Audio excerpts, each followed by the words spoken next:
Guys, I think Orphie is dead in the water, and I'm not gonna lie to you guys. I do not think you should summon. We're gonna be going over all the reasons in today's video. I'll be giving you pros and cons, but I genuinely do not think you should be summoning for this character, because I think that attack, first of all, is dead in the water. The attack class is dead in the water, and I think that honestly, Aftershock meta is even worse off, which is her whole shtick, right? So without further ado, guys, let's go ahead and talk about it now. I kind of want to give you guys, first of all, a glimpse on, oh, you saw my little teaser over there. Maybe that video's come out, maybe it's not, but we're going to be going over who you should be pulling for right there in a video to come, or maybe it's already out, I don't know.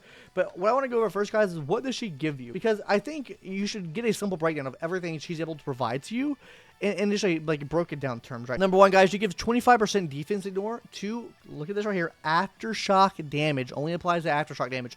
Now, this can apply to just herself and her aftershock attacks, so it does make her that much better of a sub DPS, but think about it in terms of what she is. She's a sub DPS with support capabilities. If she's not able to do this, then it kind of sucks, right? Next, crit rate to herself, 25% of it. Really good, really not, and honestly, and really massive for her, just her overall build. Next up, guys, aftershock damage increase for herself as well, so she's being a better sub DPS. She gives an attack buff for the team, and then this is also going to be scaling off the amount of energy regen rate that you have. Kind of fucking cringe. We'll talk about that in a second here. And then also doing off-field damage. But this is the main premise of what she does, guys, so these are all the things she's giving to you. So now, with that being said, guys, as we can swiftly transition over to today's sponsor, which is Orphie, again, with the same image, because I didn't find finding another one. Damage, right? That's the sponsor of today's video. Zenless Zone Zero's damage for Orphie. Please fucking subscribe to the channel. The more subs we have, the more sponsorships we can get. Please. The YouTube algorithm's been fucking me, guys. The views have been going down. I'm washed. Fuck. Anyways, on to the damage aspect here, guys, and maybe this is why I'm washed. First of all, guys, pros. Off-field damage, that's always a pro. That means your main damage dealer can stay on the field for longer and do damage longer, while you're giving really good damage while she's off the field, right? So she's able to still contribute to the team some way, shape, or form when she's not there. Boost her own aftershock damage, meaning she's boosting her own damage up, because that's her whole shtick, is doing aftershock damage. She can boost her own defense right there, which is massive. Next, guys, is great crit rate buff. Yeah, crit rate buff is absolutely massive. I love when we get crit rate, because it is one of the harder stats to get in the game, and when you give so much of it for free, it just makes the build so much easier. Now onto the cons. Has build up time on damage, and what I mean by this, guys, is specifically coming from her skill ability here, guys, which is, if I can get it to zoom in correctly, heat charge, which allows you to keep charging up her firepower. After you charge up firepower enough, guys, you'll be launching the fiery eruption, which is going to do massive amounts of damage. So that's what I mean, like there's build up involved. Like this does okay damage, but then your big damage comes from the fiery eruption at the end. So do keep that in mind for her damage. It does have, it's very bursty, right? And that's what we have right here. She's a bursty sub DPS, which can be looked down upon depending on who you ask, because you would think out of your sub DPS they would be consistent with the damage and like consistently deal like a certain amount of damage over time, not like DOT, but you know what I mean by that, right? So she's very bursty in that sense, where she's doing lower damage and then she has procs of higher damage here and there, and then no charge from counters, which I really do wish she got charged from counters, because literally her whole kit revolves around having this bottled heat, and I really do wish like the defensive assist gave her some of this bottled heat. Now, sure, chain attacks do, but I really do wish that the defensive assist or assist follow-up gave this bottled heat, because it'd make her that much better, in my opinion. Like, I feel like there's not enough ways to get the bottled heat other than using energy, which energy is already kind of, like, you have to build her into energy for sure. That's what we're talking about right now, guys, is the actual build and investment. Starting off with the cons first on this end, W engine options are fucking down bad horrendous. We can literally take a look at just about every single attack type W engine in the game. Which one gives you energy regen rate? Practically none of them are giving you energy regen rate, which is literally the thing that, first of all, buffs her attack buff that she's giving for the rest of the team. And on top of that, it's going to be giving her what she needs to get her skill move back up, and using her skill so she's able to get her bottled charge back up, so she's able to do her sub DPS damage. She needs ERR, which is really niche. Now, I would say that, you know, that I honestly thought that someone like Trigger was incredibly niche, because she needed crit rate. And if we look at the, you know, the stun W engines in the game right now, there's one that gives crit rate, right? But the thing with crit rate is you can get crit rate with every single subset in the game. Like, you can have every set with crit rate subset, and you can get a crit rate main stat. With ERR, you have one option in the game for a W engine to get ERR. Then you have a little set option, I guess you can get in there, right? But then you have a main stat, and that's it. You can't get ERR any other way, which is really down fucking bad, considering you can get crit rate from every other way. It just makes her that much harder to build and that much harder to get that attack buff up, and she's still going to be needing crit rate and crit damage. Like, yeah, sure, she gives 25% crit rate, which is massive. She still needs even more crit rate on top of that, on top of the crit damage bonus to increase her damage even more. So overall, the build, it feels kind of hard to build, but hopping into the pros now, because there are definitely some positives, right? Obviously, ERR equal to attack buff is massive, because she gives herself free ERR just by existing. So that's good. There are free ways to get ERR, whether that be a set bonus, whether that be a main set. So there are ways to get the attack buff off, but I kind of wish it wasn't locked behind, you know, ERR, or maybe another stat it's scaled off of. I would think would be much better for that scaling. And then, as we mentioned before, free crit rate makes the build easier. Not to say it's the perfect thing, but still, you're getting it for free, which makes the build easier, which means you have to invest less in that certain stat, and that means you can invest more maybe into crit damage, right? Now onto her overall team. Guys, she's best in slot support and sub DPS for Aftershock. I don't think there's any qualms about that, guys, as we saw up here, guys.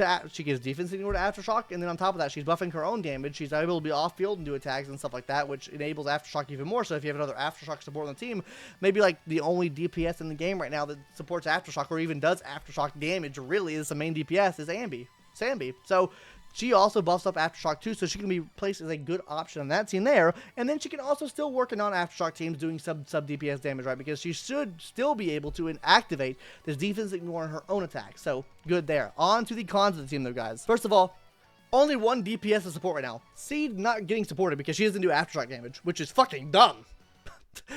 To be quite honest with you, I feel like, okay, it would have killed Silver Soldier Ambi if she did Aftershock damage, but she should have done Aftershock damage and been a different type. She should have not been electric, and she should have been Aftershock to give Orphie that much more of a reason to exist. It just feel like she's not existing right now. She's not a good matchup. Like, she can work, but not the best matchup in the world. And the attack buff is meh. So, I mean, like, yeah, team kind of down bad right now. Also, there's no, like, dedicated support for Aftershock right now, so that's also still, like, the team's still not, like, feature complete yet, in my opinion. Overall gameplay, though, guys, she's off-field most of the time, meaning you can take use of your main DPS more. Next, she can flex between being a main and sub DPS because she does have the charge up time. I think she can be a decent main DPS if you need her to be, and then has a lot of iframes parry and increases her interrupt values, meaning you can interrupt the enemy even more often, meaning you can interrupt the enemy more often, do parries and stuff like that, which ultimately plays to your overall skill level, right? Now, overall gameplay, guys, max damage is locked behind damage buildup, meaning you're having to wait to get her max damage boxed off. Defense ignore is irrelevant when compared to Rupture, which we'll talk more about that at the end of the video, but Rupture is just fucking insane, and this defense ignore comes nowhere close to what Rupture is able to do. Now, resource management is also a thing as well, guys. You have to make sure you're staying on top of her resources. If you're not staying on top of this bottled energy or bullshit she's able to provide, then it is fucking cooked because she's not going to be doing shit off the field for you, so you need to make sure you're upkeeping that. But now let's talk about the final point here, which is future value, guys. If stronger Aftershock DPS and real Aftershock is supported as released, that's the only way she's going to get better. I don't see that fucking happening because I think the Aftershock and attack class need a philosophy change. They need to change what they do, and that's what we're going to talk about right now, guys. I'm going to talk about why I think you should not summon for this character after going over all these pros and cons today, and why I think it's dead in the water. First of all, guys, let's go down to the base issue here, which is attack class. Attack class, what does it do outside of Rupture that Rupture doesn't do? Tell me. What does it do better? I honestly couldn't tell you what it does better.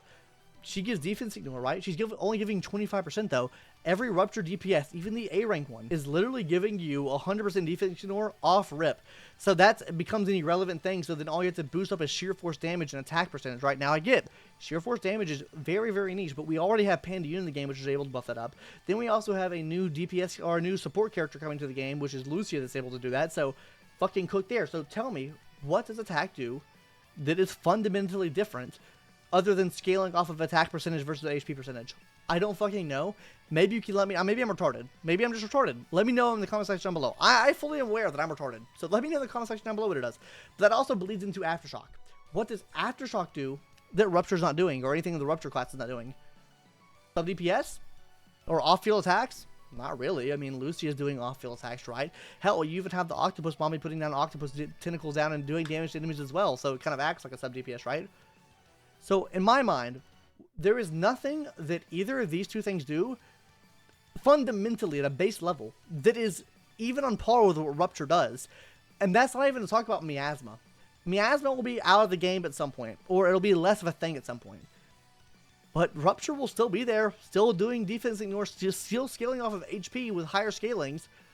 And I honestly only think that it's going to go up from here. So, I mean, I might be wrong, but this is why you shouldn't summon for this character.